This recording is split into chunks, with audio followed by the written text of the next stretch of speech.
Hi, good evening, folks, and welcome to this week's edition of the Minority Report. I'm Arlen David, your host, and it's indeed a pleasure to be with you yet again another Tuesday. We are not just on the program, but we're also in the land of the living. A lot to give God thanks for, and so many things has been happening in and around us, and yet still we continue to have so much to thank God for, just from the standpoint that we are indeed alive and well.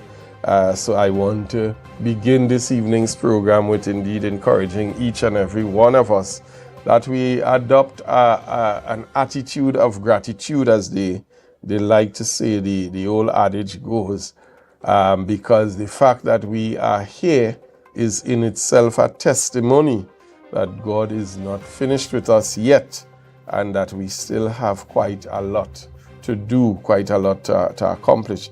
So let me take the opportunity to welcome you this evening to our program. Today is Tuesday, the 4th of February already. It seems as if just a blink ago, we were actually in the month of January, and here we are already into the second month, and we know when we get into February, it's already a shortened month, and there are a number of activities that come to the end of February, and this year pushed back a bit into March, synonymous with the carnival season, and later on in the month as we program, we will get into a couple discussions even about those things in terms of tips and encouraging us all to be safe and that kind of thing. We know what happens yearly, and not just with the revelry, but there is a general atmosphere of short tempers and haste on the roadways, and we begin to see an abuse of what we call the black carpet. So definitely we, as the month progresses, we are going to be speaking to some of those things as well. Let me take the opportunity to welcome all of you who are logged on, all of you who are listening in Tobago, all of you who are listening from Trinidad, all of you who are listening throughout the Caribbean region, and also the diaspora or international viewers. Thank you for continuing to make the Minority Report the #1 viewed program right here on Tobago Updates. And to do the needful, so those who are viewing us and seeking to identify various platforms upon which we can view the program, you can look at us on the Tobago Updates website. You can view this program live on the Tobago Updates YouTube channel. So those of you who simply have YouTube, you can just pull up your YouTube, type in Tobago Updates. You can even type in Minority Report, and you're going to see the program come up live. You can view us on the Tobago Updates Facebook page as well.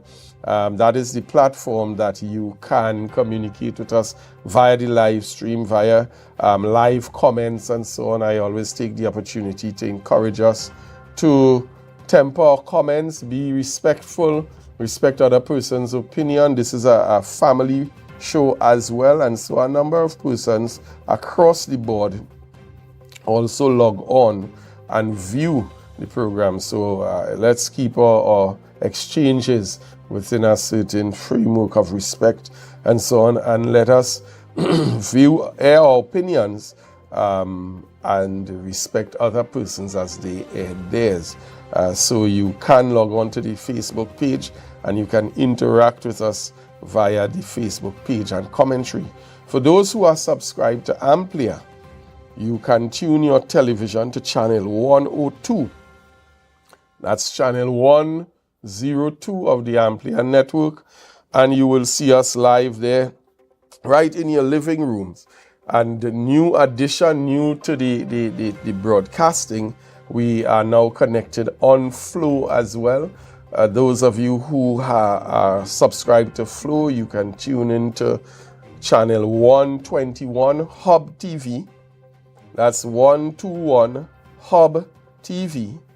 And channel 130 AVS.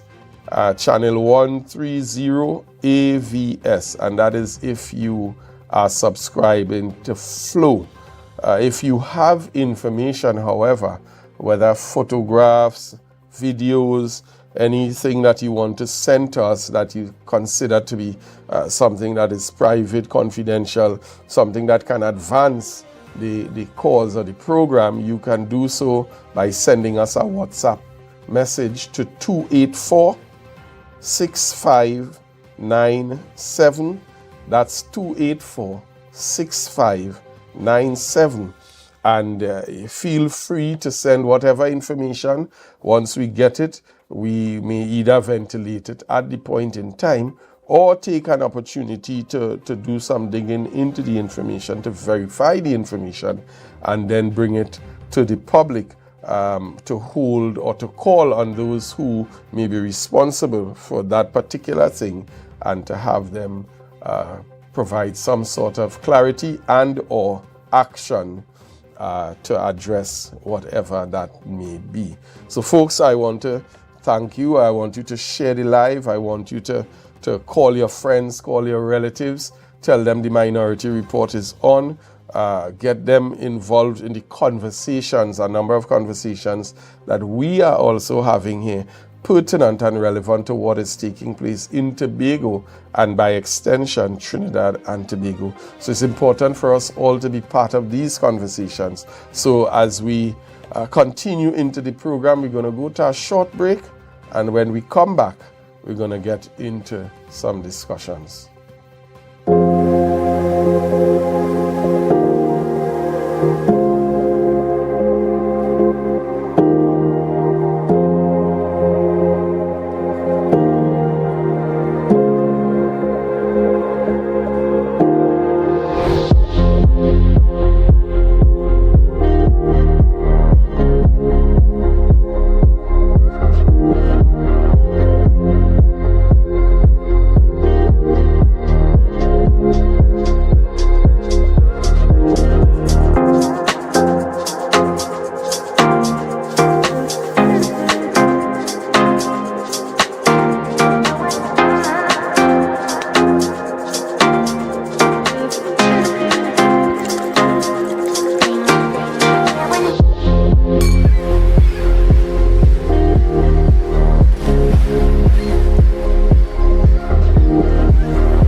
Want to get better? Where to start? What kind of exercise to do?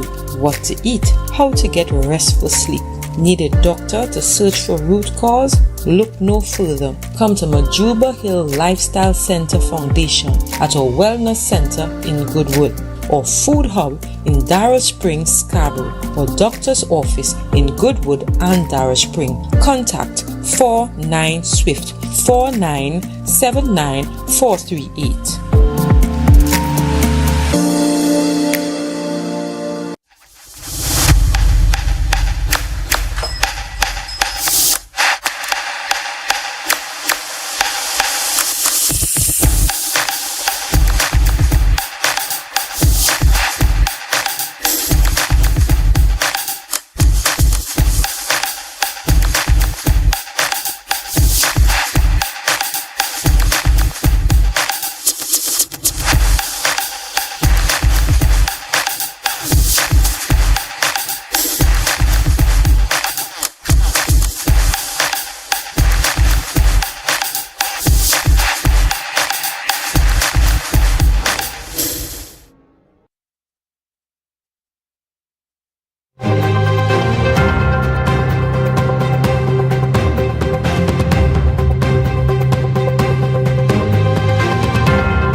Hi folks, and welcome back to the Minority Report. I'm Marlon David, your host, and in studio with me this evening we have yet again always showing up when he can, and I know it takes a lot sometimes to not have work to attend to in his senatorial duties and then turn up here sometimes fresh off flights.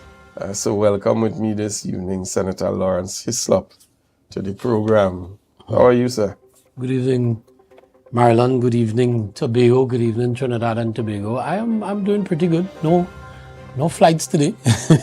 I just came from another meeting, so it's part of the course.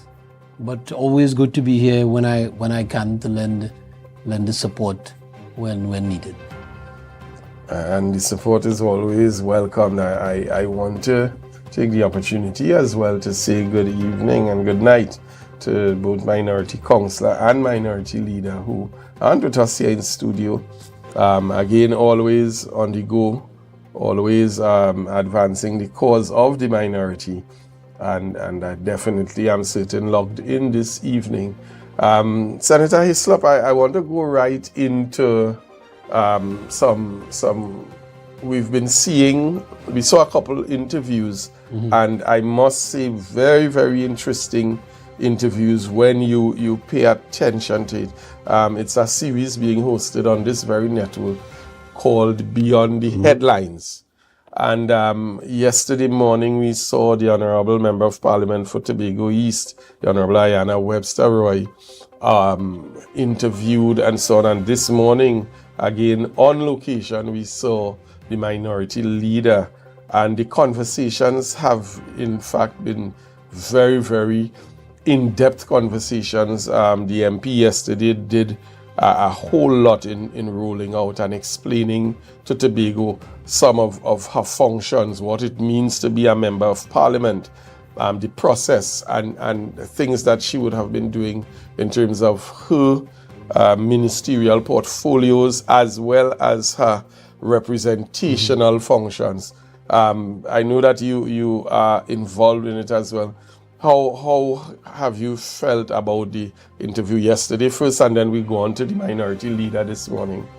I think the Minister and MP for Tobago East is one that has, after 9 going on 10 years as an MP and a minister, I believe she has really and truly grown into that kind of person who commands what she does, in terms of her delivery, in terms of the work that she's involved in.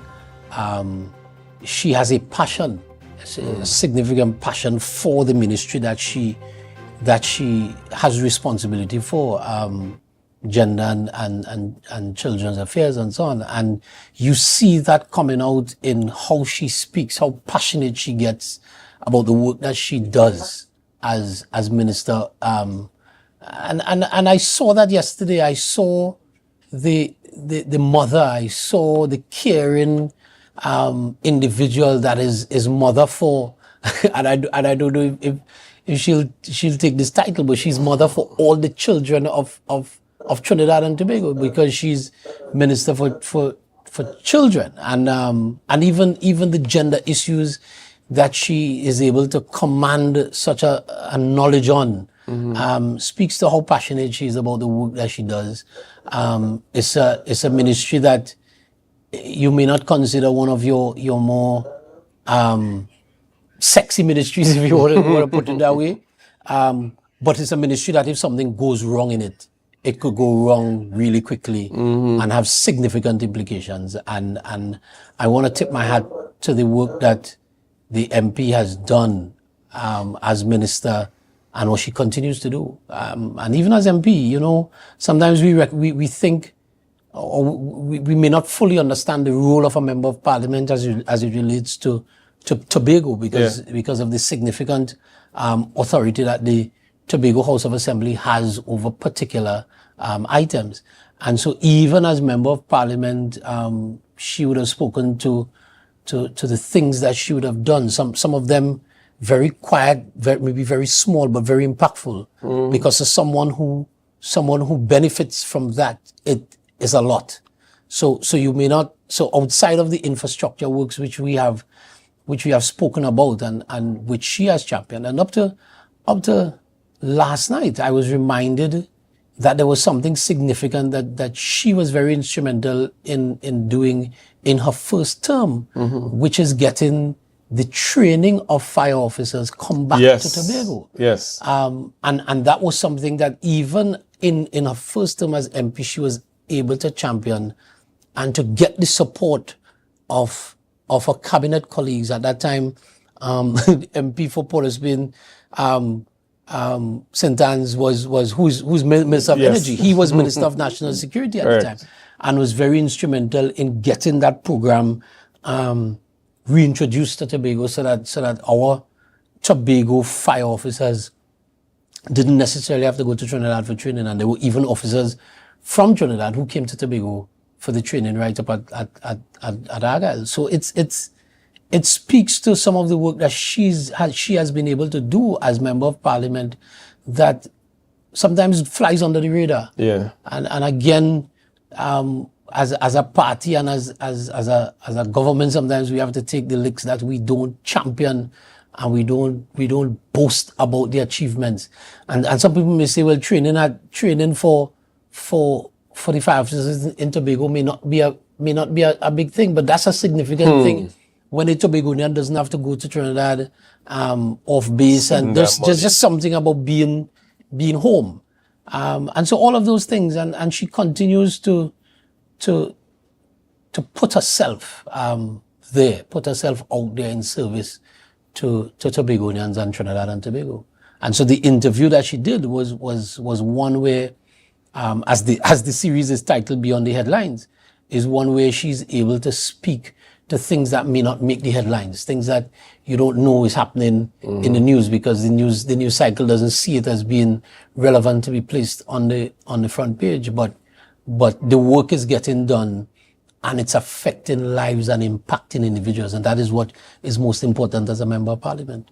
And I'm glad that you highlighted that, because again, you hear a number of persons who seem to be ignorant of the process and ignorant of the whole aspect of what it means to be a Member of Parliament, but yet still be a representative in the context of the Tobago House of Assembly. And they're speaking very loudly and spreading a number of rumors and misinformation. I heard the MP speak even to some of the challenges, and not just in this interview, but even before, because often persons would approach with issues that fall under the remit of the THA, the Tobago House of Assembly.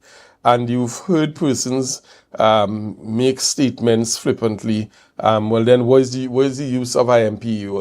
What it is all you're doing then? And persons need to come to terms understanding the role of the MP in the context of government, and the context of not just representing Tobago East or Tobago West for Tobago, but on the wider scale for the central government function and the decisions that are made in the Parliament that redound to the benefit of all of Trinidad and Tobago, even though there are specific decisions that have been made that we see benefit Tobago directly. No, but I want to go even deeper, and I think one of the things we have to bear in mind in Tobago is that being an MP is one thing, but when you are a cabinet minister, when you're a member of the cabinet, it means that you can sit in the place where policy decisions are made that impact the lives of your constituents. Because it is one thing to be a member of Parliament and be a representative and be an advocate for your constituents.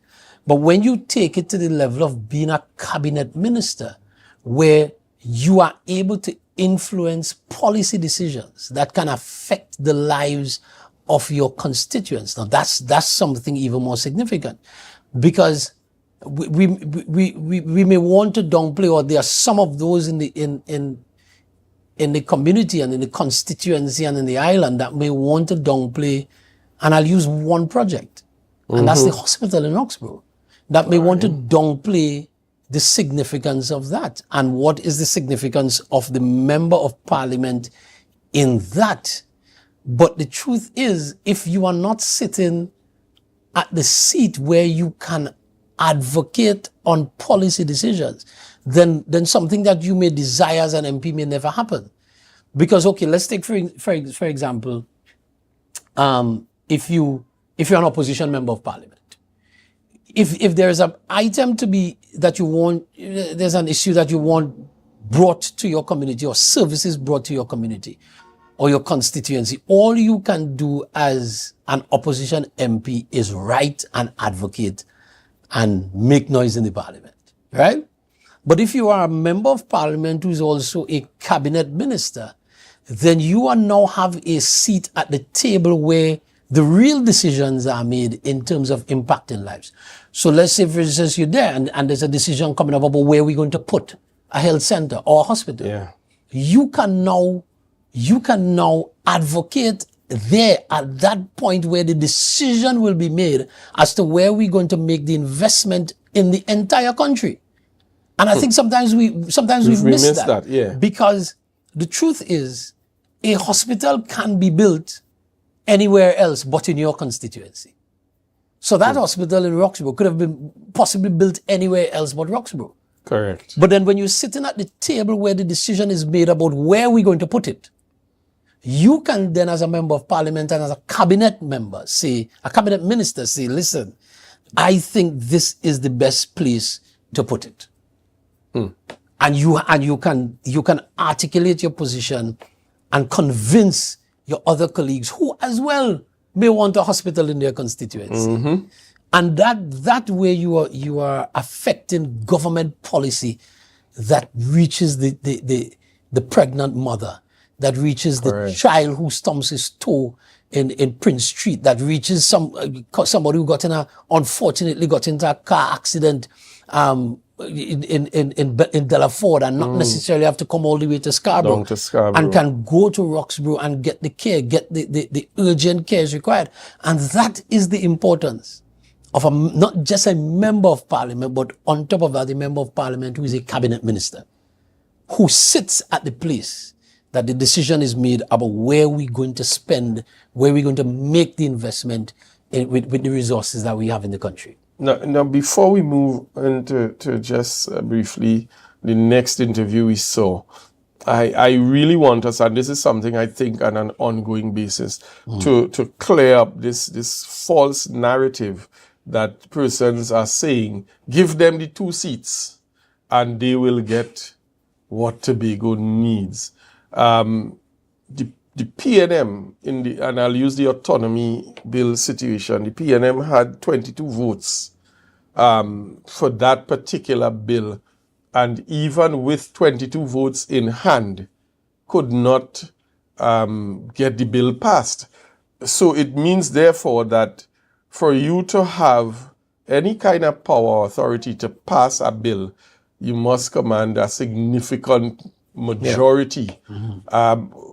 Going into the parliament or saying to persons that if you give them, they give you the 2 seats, you can get things done, is disingenuous to say the least. And what it hides behind is the fact that there must be an alignment to someone or another party, a major political entity, and we all know the 2 major political parties in Trinidad and Tobago, the People's National Movement and the United National Congress. But yeah, and that's the thing. So the way the way the national parliament operates is that yes, we've learned in social studies class that you have the separation of powers. You have the executive, you have the legislature, and you have the judiciary, and the construct of Trinidad and Tobago's governance system now gives the executive arm of government significant power. And so, whereas you have to come to the parliament to pass laws, the executing agency for policy rollout is the executive arm. Correct. And so when you hear individuals say, as you said, give us the 2 seats, and they'll get what Tobago wants. The first question you have to ask is, what position are you advocating on behalf of Tobago? When you say, and we're talking about the autonomy conversation, what position where autonomy is concerned are you putting forward? Are we talking here about greater autonomy for Tobago, as was proposed after a number of years of consultation that got us to the point where we were a couple months ago? Or are you speaking about secession? Or are you speaking about federalism? Or what exactly is the position that you are seeking to go into this election on autonomy? When you say, give us the 2 Tobago seats and we'll get autonomy for Tobago, what does that look like? What is the autonomy that you're seeking for Tobago? And once again, it speaks to the level of deceit and deception that passes for governance on the island right now, because you are saying we'll get autonomy with 2 seats. But who are you partnering with? Correct. Because as has always been said, especially by MP for Tobago West, 2 seats are a far cry from 41. And so with your two, what is the bargain that you are making, and with whom, for those 2 seats? Because the truth is, whenever the 2 Tobago seats have been used as standalone entities in political movements, or you've always seen those Tobago seats, when they are not with the PNM, go to the United National Congress. Yeah, every time. And when they go to the United National Congress, whether they go NER, whether they go TOP in the partnership, once those 2 Tobago seats are not part of the greater whole, which is the national government of a people's national movement government, they always end up with the UNC. And Tobagonians have to ask themselves, history has always, is one of the greatest teachers. And history has shown in the past, whenever those Tobago seats are by themselves, outside of the PNM construct, and they go to the United National Congress as a bargaining, what have we gotten with those 2 seats when we bargain? And that's the question Tobagonians have to ask, because in the past we've gotten a minister extraordinaire, we've gotten a president, and then in the next incarnation, we got people getting personal advancement. But when you look at Tobago development for Tobago, we always ended up worse off when those 2 seats go outside of a and Marilyn, we can make the comparison. We could make the comparison. It was under Mr. Manning when PNM was in Tobago in the House of Assembly, and the MP for Tobago West would have been Mr. Calendar. It was under Mr. Manning that we were able to get the central government to make purchases from Pigeon Point to Corland. These are the kinds of investments that central government has been able to make when you are part of the governance structure. We're talking about the fast ferries, the introduction of the fast ferry. This is when you are part of a national government structure. These are some of the benefits that you get. You're talking about the purchase of brand new fast ferries. You're talking about the construction of a multi-billion-dollar airport terminal. Correct. These are the things you get when you are part of the national construct. And I said yesterday at another event, I said we had 3 MPs. And my apologies to Diego Martin West, but in this governance structure this time around for the last 10 years, Tobago had 3 MPs. We had MP Tobago East, Tobago West, and we had the Prime Minister. Diego Martin West. And significant development, positive development came to Tobago because of advocacy by our 2 members of parliament, East and West.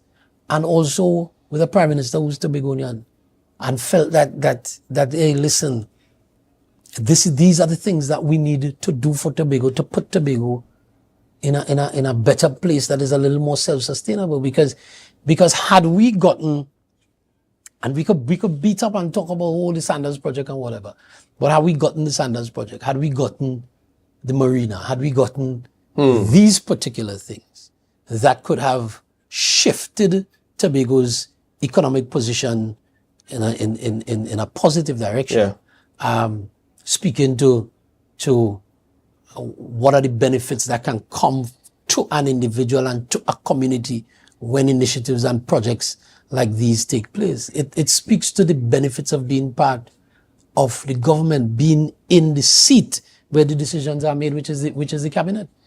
And I mean, the funny thing is, you still have persons, detractors, who still try to dance around that Sandals conversation. But the proof of the pudding is in the eating. And we've seen what has happened in other destinations. We've seen the significant improvements that even just a first-class hotel has brought to the destination. And this government would have put certain things in place in terms of not just a first-class hotel, but bringing everything in alignment with the airport and that kind of thing. So we saw this morning as well, the minority leader being interviewed and having some discussions, again, shifting a bit from the wider conversation about the central government and the role of the MPs. We saw the minority leader this morning speak to the Tobago House of Assembly and its functions over the last, we are into the 4th year of governance, and rating the current administration poor.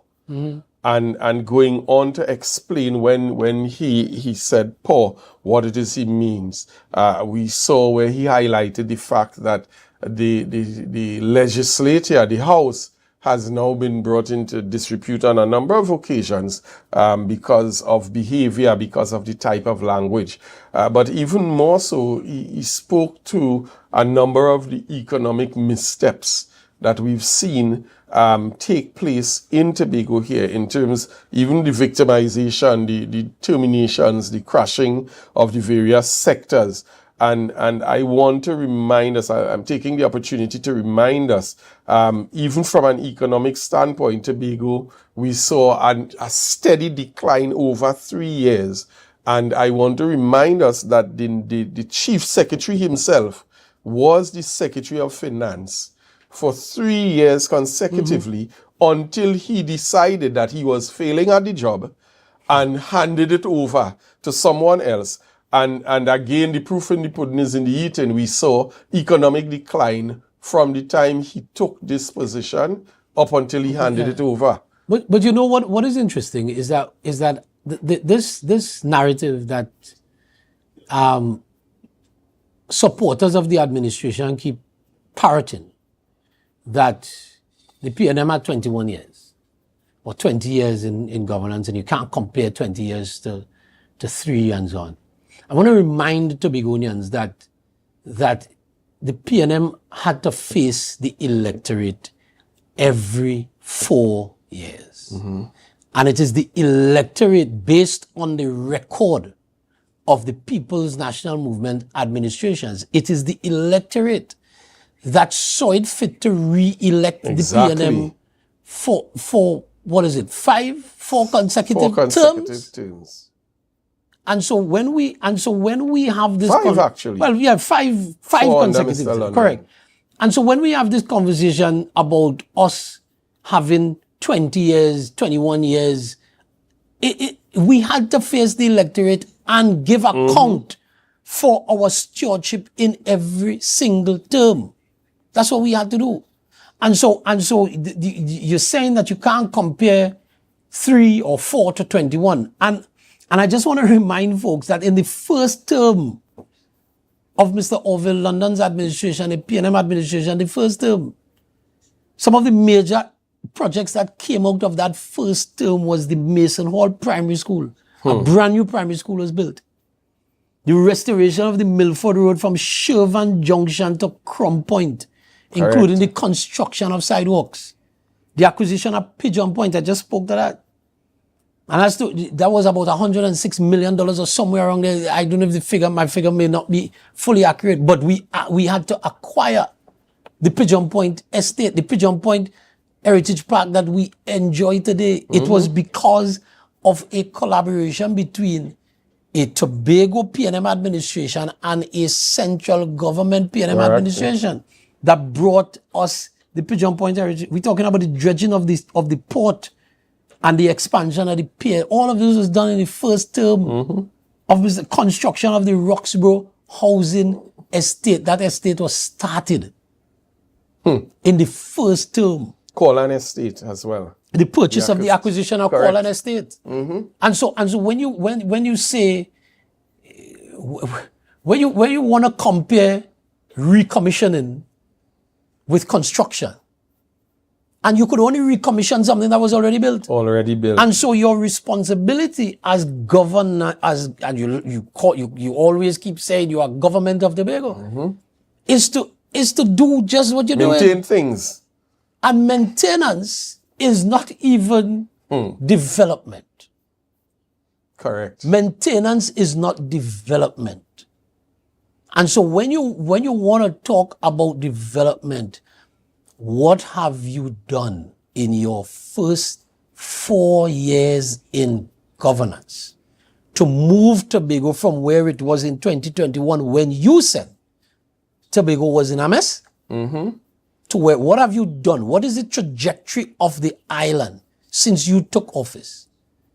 And you're complaining about you not getting enough money. All of this was done with less money. 2001 to 2005 was done with less money based on what you have today. Correct. And so we have to remember that 4 years is your term in office. You face the polls. And the PNM, after its first term in office, faced the polls again. The people re-elected. The PNM didn't put itself back in office.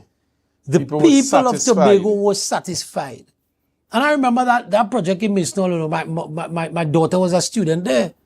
And Misnol government was one of the oldest schools in Tobago, and it had gotten to a state of disrepair. And the PTA literally shut down the school. And Mr. London came in and there was a conversation about repairing the school. And it was said, no, we'll build a brand new school, which was done, which was started in that first term in office. And that's what governance, that's what development is about. Recommissioning a swimming pool and repairing a basketball court and all of these things are not development, they're maintenance. And we really have to hold this administration to account from 2021 to now. What is the trajectory of the island? Have we improved? Exactly. Have we improved?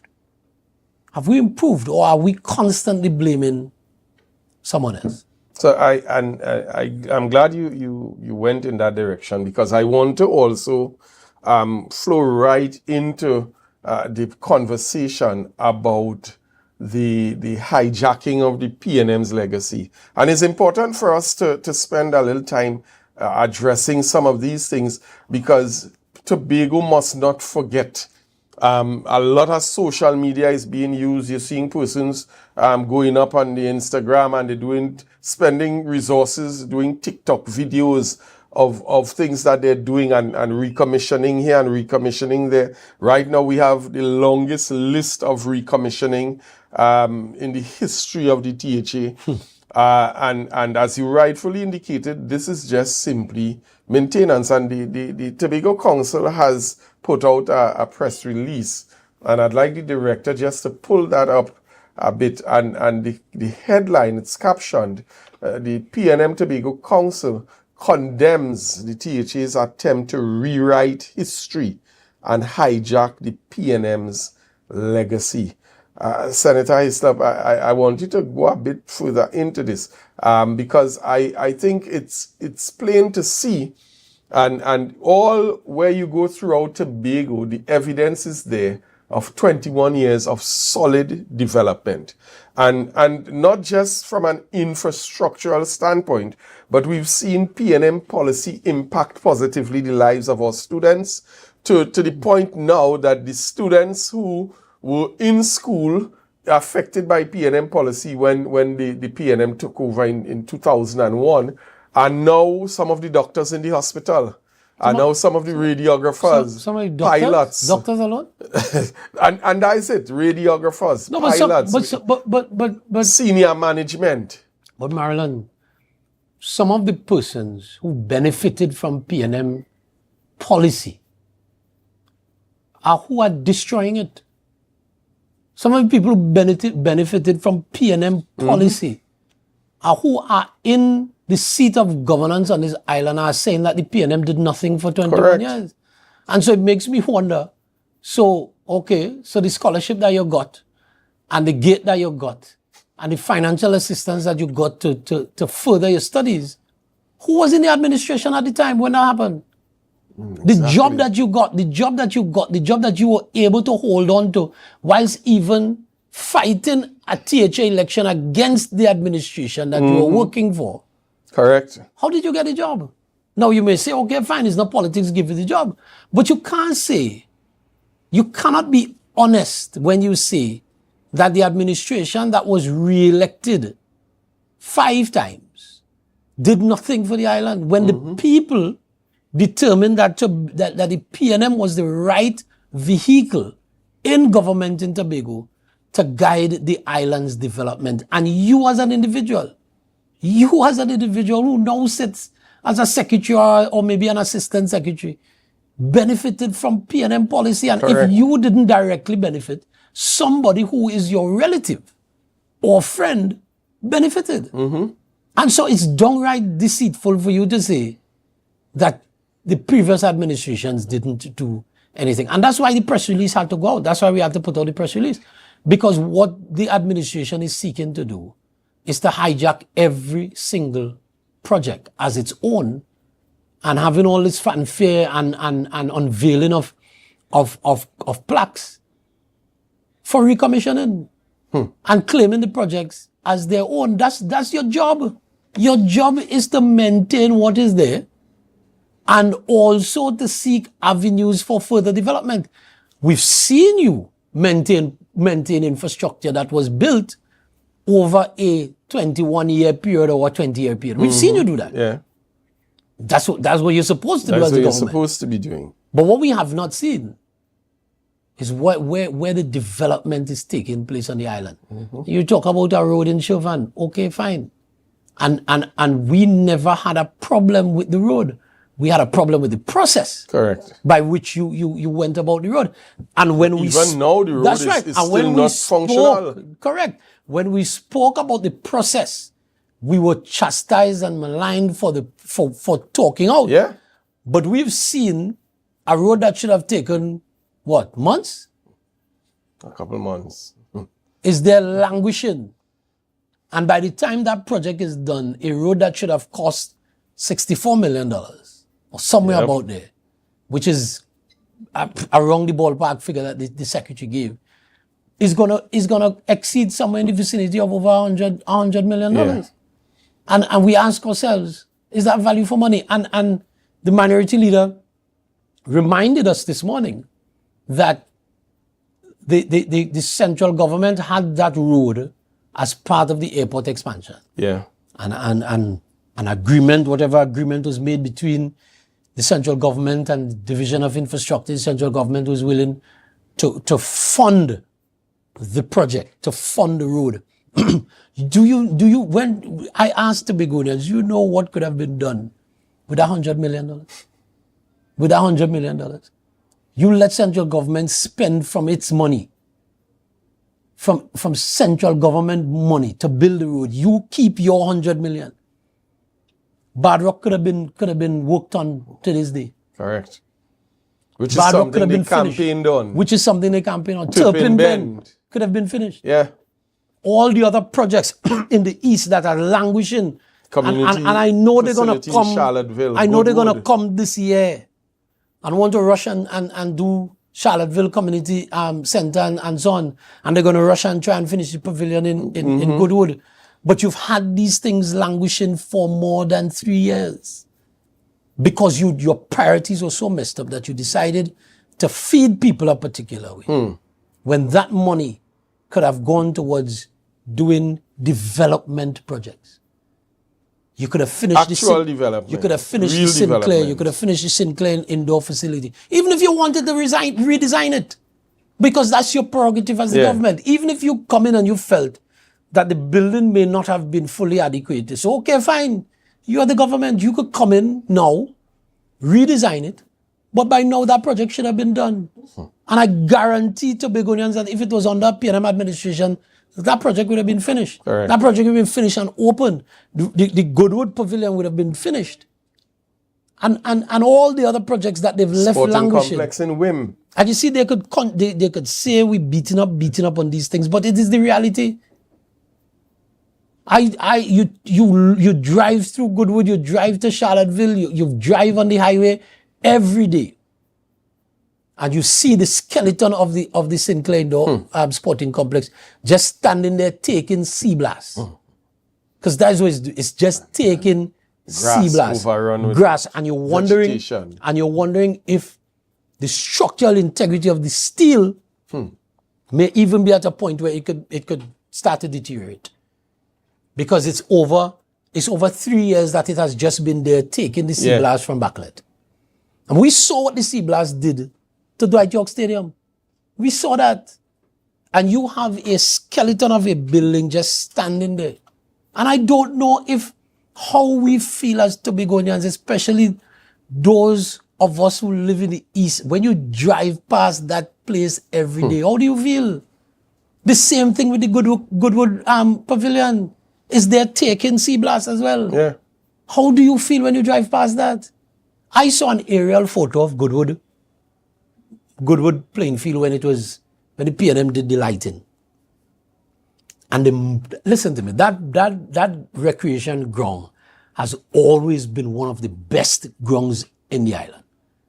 And I saw an old photo of that yesterday. And I said, wow. And when you look at that place now, it looks so dilapidated. Yeah. The lighting towers are feeding ground for sheep. The hard court in the back is in a mess. Yeah.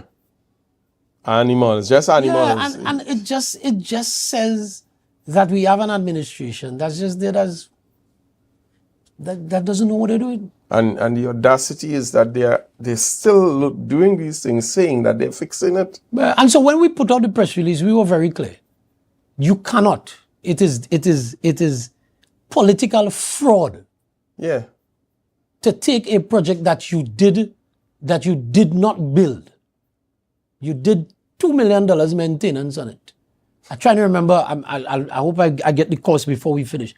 But I'm trying to remember the cost to build the Argyle swimming facility. The Kendall swimming facility. I'll get the cost. But you spend $2 million to fix it up, to paint it, to do maintenance. And you come with a big fanfare and pull ribbon and thing. Yeah. Expose plaque. $2 million. And that's a multi-million-dollar facility. Let me remind Tobago that only came into disrepair post-COVID because of the time that it was done and the fact that, again, like many others, the sea blast was eating it away. Yes. And it is not that the administration was not maintaining the facility. It is that the facility was shut down for so long during the COVID period that it came into a state of disrepair. And then soon after, this administration took office. And what we saw from entering office is a number of promises by the same Secretary of Education over and over. Every now and then she'll come and say, we're almost ready, we're almost ready, we're almost ready. And it took them almost 4 years.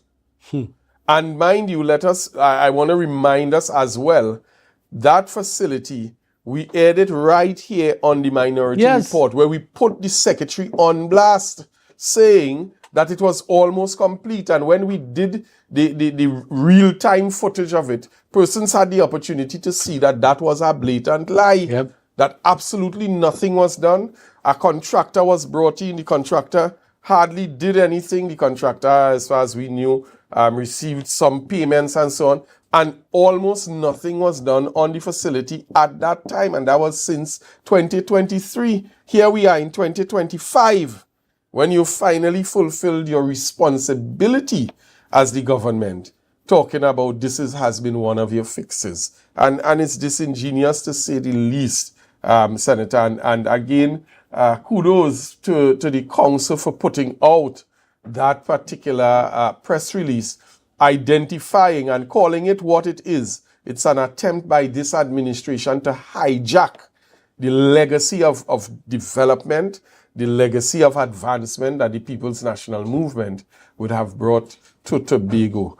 We're going to take a short break, Senator, and when we come back, we're going to continue our discussions a bit into something that we saw take place just last week. Again, really putting us in a bad light here in Tobago. But when we get back, we're going to go into those discussions. We're going to take a short break, pay some bills, and come back soon.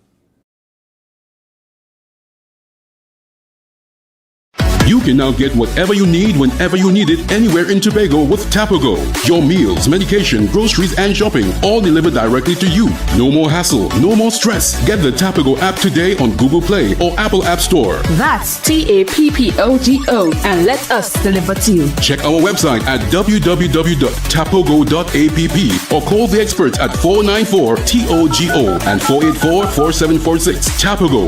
Relax. We will get it to you. Tobago's at your service. When the game is on, you don't want to miss the best moments. With AMPLIA TV, you can enjoy our ultimate sports package and watch your favorite games on the go. Stay connected and informed with sports news, scores, and stats with AMPLIA's fastest internet speeds. Up to 1 gigabyte fiber internet, you can stream riveting football action, cricket, NBA games, and much more. With AMPLIA, it's game on. Visit amplia.co.tt or call 800-4663. AMPLIA. Do more, live more.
With Flow Business's new smart solutions, powered by super fast, reliable broadband, you'll feel like there are more versions of you working for you.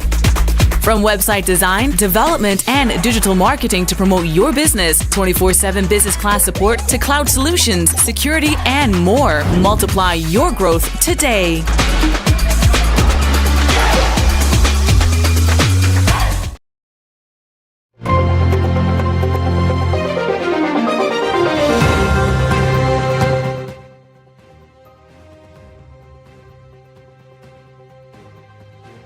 With Senator Hislop, a number of the things that we've seen unfold over the past week. And one of the things that we always promote here on the Minority Report is the fact that central government collaboration always benefits Tobago best.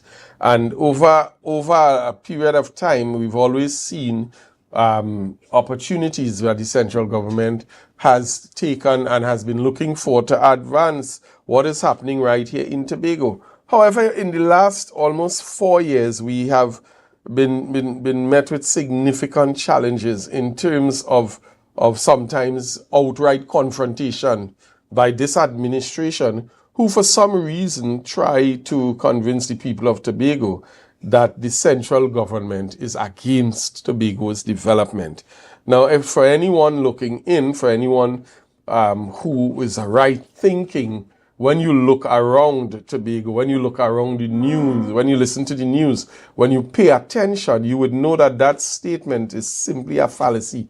It's a falsehood. It's a deliberate attempt of individuals to once again hoodwink the people of Tobago. And so it has never deterred the central government in its attempt to continue to collaborate to advance Tobago's development. And last week we saw, Senator, yet another display of this level of collaboration with a water treatment plant, the commissioning of the work to begin on a water treatment plant situated in Glamorgan by WASA to improve the supply of water and the distribution of water for persons in Tobago East primarily, but I think all the way down to Scarborough is going to be affected by that treatment plant. You were present, and before we go to the clip with the minister, where he would have spoken to the role that the THA played, you were present at the forum. Could you give us just your experience there and the whole aspect, the atmosphere of collaboration in terms of the launching of that particular ceremony? Well, but even before I answer that, before we get to that, I just want to, I promised to get the figure for the viewers for the construction. And I smile because the PNM does cut ribbons for construction. We don't cut ribbons for recommission, right? And so the construction of that swimming pool cost the Tobago House of Assembly $19.415 million. Wow. To construct the pool. It was commissioned in 2015. And here's the joke about that. It took the contractor 2 years. So this is what we're talking about. So when you're talking about comparisons about what is done in 3 years and 4 years and 20 years, it only takes 2 years to build a swimming pool. To build a state-of-the-art facility. It takes 2 years to build $19.5 million project. And that's what you cut ribbon for. Mm-hmm. You come into cut ribbon for spending $2 million to maintain. On that project, it costs the drainage alone, my lord. The drainage cost was just over $2 million. To do the drainage in and around the pool was $2 million. Because it's brand new work you're doing. Yeah. So you come in and boasting about doing maintenance. $2 million maintenance. When the PNM built that same project for $19 million in a 2 year. Chalk and cheese. Chalk and cheese. Chalk and There's cheese. no comparison. So when you want to talk about development, talk about those things. Don't talk about maintenance. That is your work. That is day-to-day work. That is everyday work. Every day you're supposed to be every doing day that. You're supposed to be doing maintenance. And I want to thank the project manager, saying that he is going to take significant responsibility for the maintenance of the pool. And I'm happy for that. Mm-hmm. I'm really happy for that. So that 19 plus 2 wouldn't waste. Wouldn't waste. Yeah. Yeah?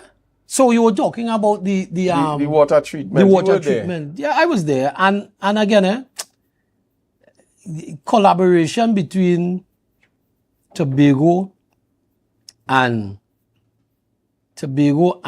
central government. And I think the MP for Tobago East reminded and informed those who didn't know that it was a directive from the Prime Minister.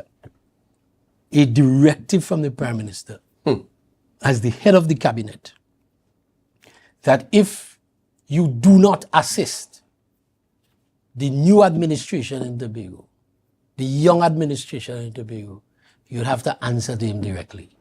That was a directive he gave to his cabinet ministers. Whatever help they want, give them the help. Collaborate.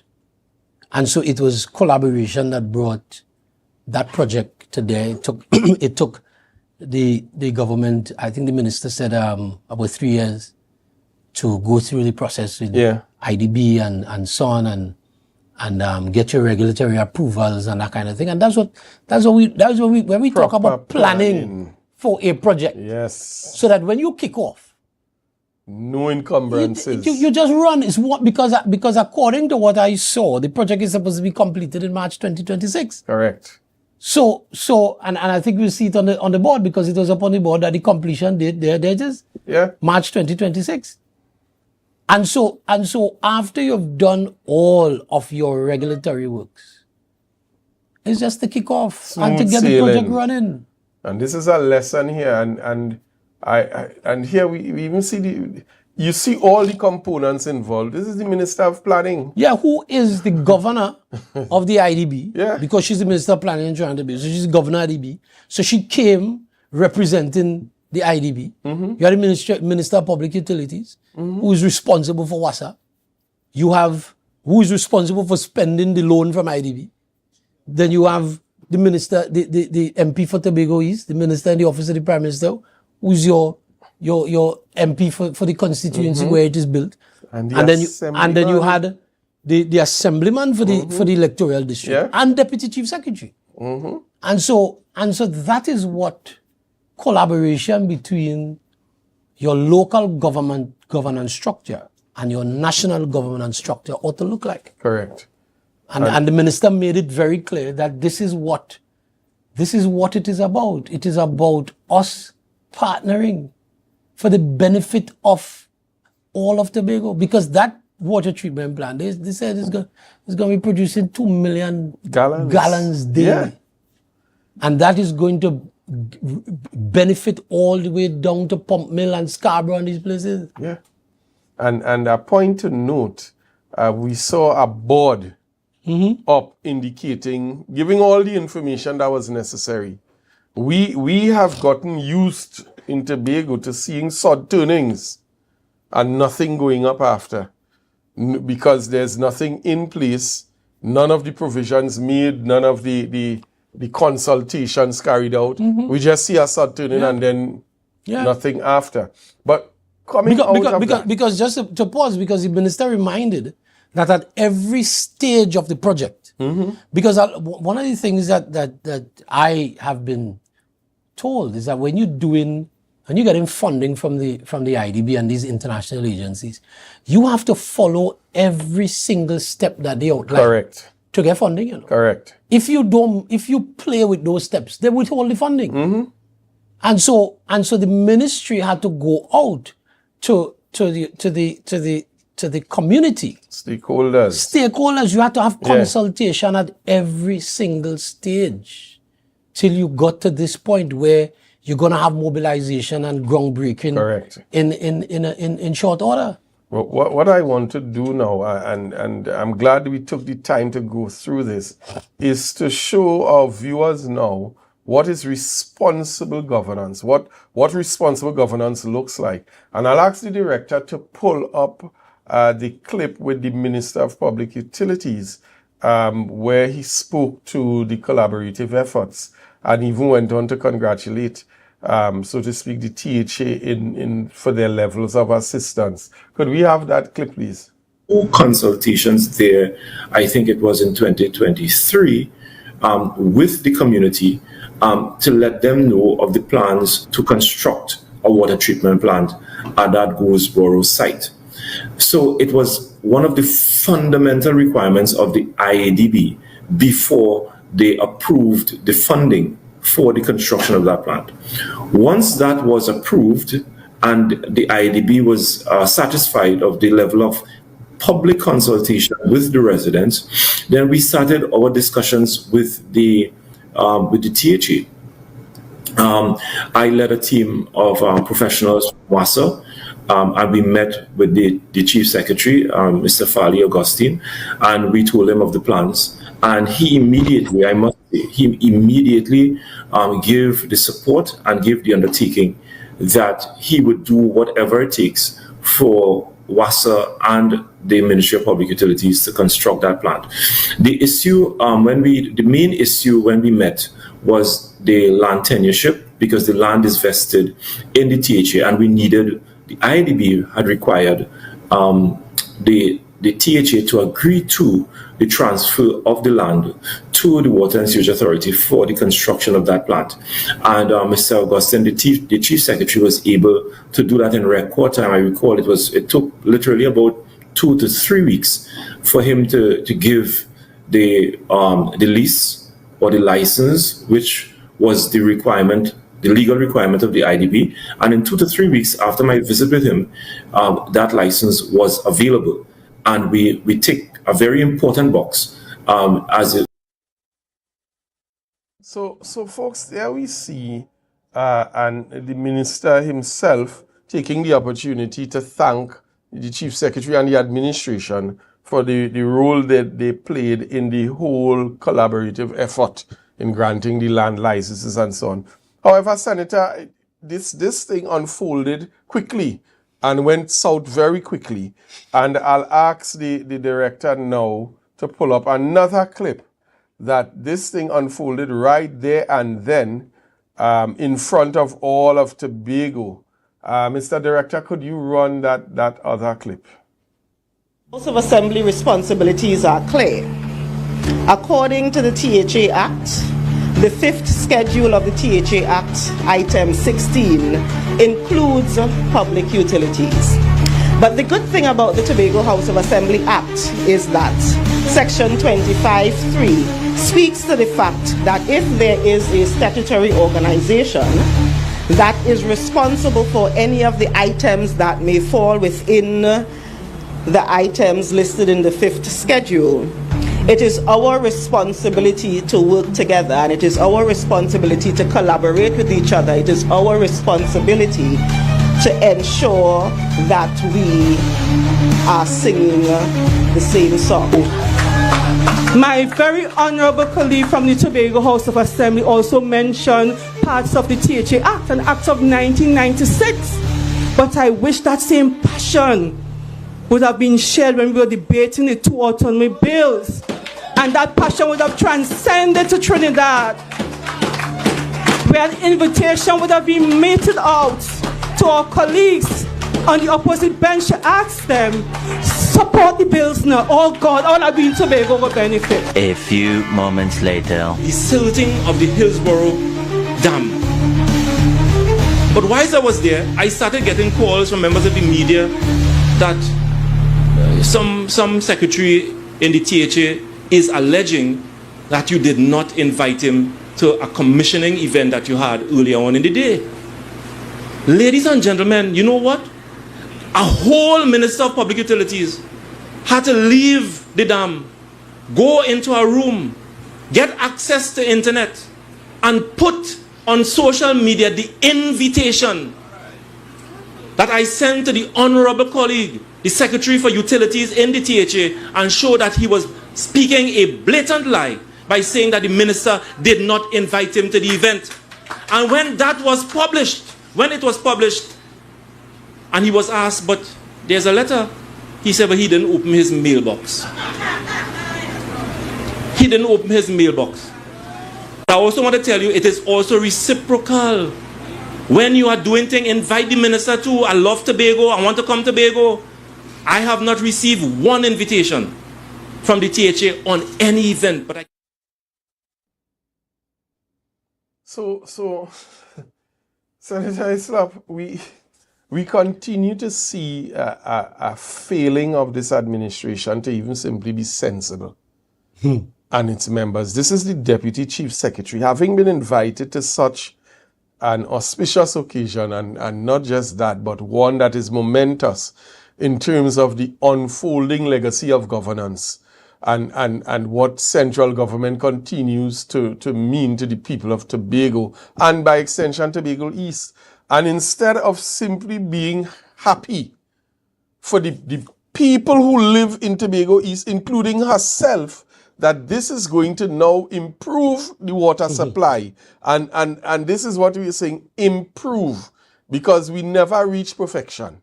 So there's always room for improvement. She went on a spat to quote the THA Act and the schedules and talk about who getting invited and who not invited and all this kind of thing. What is the message that she was even trying to convey here? Well, I don't know. I sat there and on the program had her schedule, had the Deputy Chief Secretary and ERA representative scheduled to bring welcome remarks. And I honestly saw it as a missed opportunity. I thought it was ill-timed. I thought it was classless. I just thought it was downright disrespectful to use that opportunity to try and score points, and to score points that will mute, because everything that the Deputy Chief Secretary raised, you talk about collaboration. The minister outlined the level of collaboration that had to take place between the ministry and the Tobago Assembly, even at the start of the project. And it tells me that we're dealing with individuals that don't have a sense of where they are, don't have a sense of their role and function. They don't understand what it means to be an assemblyman, to be a secretary, to be in charge of, to be not even in charge, I wouldn't use the word in charge, but to be responsible for something. And it says you don't understand time and place. And that is where my challenge is. Because I'm glad the director pulled this up, because whilst the minister is on record stating that he wants to thank the Tobago House of Assembly for its swift actions, here we see the Chief Secretary following his comrade, being disingenuous. No, but you see, especially and exactly disingenuous, because you are the one who politicized the water situation, because the minister in his remarks, in his address, simply said, on one occasion, he says he could never politicize water distribution, because water is life. Necessity. It's an essential, and for you to now come and say that it is being politicized and we would never, and it speaks to Tobago getting autonomy. What does that mean? How does that factor in to a government who is spending over what's the cost of the project? I think it's 80 million or something. So no, let me not.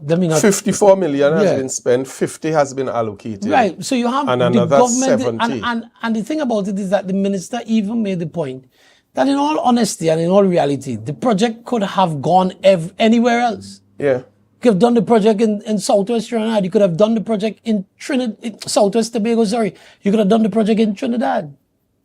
And after the Water and Sewage Authority would have done its research. And I was talking to a gentleman last night, and he says it is a number of years that they recognize the amount of water that you could get out of Goldsboro River. It's a number of years. And he's talking about years ago when he was working in Wassa. He used to drive around with a team that will do that kind of work. Yeah. And he even told me they have a little device. I don't even know the name of the device. There's a little device they'll put in the water in the stream. Yes. And it will spin. And that will calculate how much gallons of water you could get from that area. And so it has been years that this project has been in the making. The government required funding for it. And it chose the avenue of an IDB loan to not only see about this particular project, but it is because of that why we are seeing such significant work taking place in Wassa in terms of your booster stations and your wells and bringing water to communities even in Trinidad that for years have not had water supply. And so when you should have taken the opportunity to compliment and to thank and to be grateful for an investment like this coming into your electoral district, you decided to be petty and to bring up all kind of things that had no bearing on the event. You're talking about why choose Wednesday when Wednesday's exec council day and all this kind of stuff. But it speaks volumes to where their focus is. But that's my point. So volumes. You do not even recognize what your role is. Yeah. You don't recognize as a representative who you are. You don't recognize that you are the second highest office holder in Tobago. So you will come, but then what do you expect? When the highest office holder, government office holder in Tobago, in the THA are talking about, is going to come and talk about politicizing. If her upline, exactly, we talk about politicizing. Yeah, you can't expect nothing else. And the member of parliament made a very critical point. If you were so interested in autonomy, why is it that they didn't tell their friends in Trinidad to simply support it? If you are saying that something like this, and I'm speaking directly here to the chief secretary who made that statement there, that Tobago water woes will always be politicized without autonomy. If you knew that, why then did you not rally to support the bills that would have provided for greater autonomy for Tobago? I would not even go there, Marlon. What gives the chief secretary that belief that the water woes in Tobago will always be politicized? Are we saying that a project of that magnitude, how does a project of that magnitude make water politicized? Are we saying that the gentlemen who are in Tobago, working out of Wassa in Tobago, who is responsible for distribution, that they're being political when a particular community don't get water? Or don't get enough water on a particular day? Are we saying that? That's what we say? What exactly is he saying? Are we saying that the booster stations that were built in Chauvin and Cottle and French Fort and the reverse osmosis system that is going to be built in Charlottesville to benefit Charlottesville during the dry season, how is that being political and we still a unified state? How is that political? Just when the government is seeking to make or is making and has made significant investment. Listen, as the minister said, the desilting of the Hillsborough Dam was something that has been on the agenda of governments come, governments go. And it took this PNM administration under the management at WASA or at Public Utilities of Minister Marvin Gonzalez and the Prime Minister, Dr. Keith Rowley, to say, listen, once and for all, let's get the desilting of the dam done. And the desilting was brought in under budget and in record time. How is that political? Which increased the capacity of the dam significantly? Disingenuous. And you are seeking, these are projects that are rolling out to seek to benefit the average household. But you come in to talk about the issue of water will always be politicized without autonomy? Come on, man. And we will continue to expose these disingenuous plots so that all of Tobago could see, while they try to spread their narratives without basis, without any sort of foundation, and without absolutely any proof of what they're saying, we will continue to highlight that the collaboration between central government, we continue to highlight the benefits, we continue to highlight the fact that this administration is choosing what to prioritize. Yes. And I'm going to repeat that this administration is choosing what to prioritize. And I am addressing that because a number of persons would have fallen prey to the narrative that central government allocates to divisions. The central government does not allocate anything to divisions. The central government allocates to the Tobago House of Assembly, who goes through their reprioritization exercise to determine what are we going to spend the allocation. You know, when you talk about that, and I know we're wrapping up. But when we talk about that, I hear the Secretary for Settlements keep repeating that central government only gives him $2 million. Exactly. Which is a blatant lie. A blatant lie. It is a nonsense talk. Let him say that his Secretary of Finance only gives him $2 million because they have no priority to build any houses. Mm-hmm. They have priority to because listen, it is the Tobago House of Assembly prioritized housing under Orville London that built Adventure, that built Roxborough, that built Castara. Mm-hmm. Blenheim. Prioritized housing and made it possible for Tobagonians to not only to get houses, but to get lot allocations. They built Corlan. Mm-hmm. They built Corlan housing development. Nonsense narrative. So when you telling me you only getting $2 million, central government does not give you $2 million for housing. You get your money in block. It is your Secretary of Finance that decides that all you deserve is $2 million. Correct. Tell the people that. You ain't built nothing of sense. Going on 4 years now as Secretary of Settlements, not one proper house to build. So we leave that right there.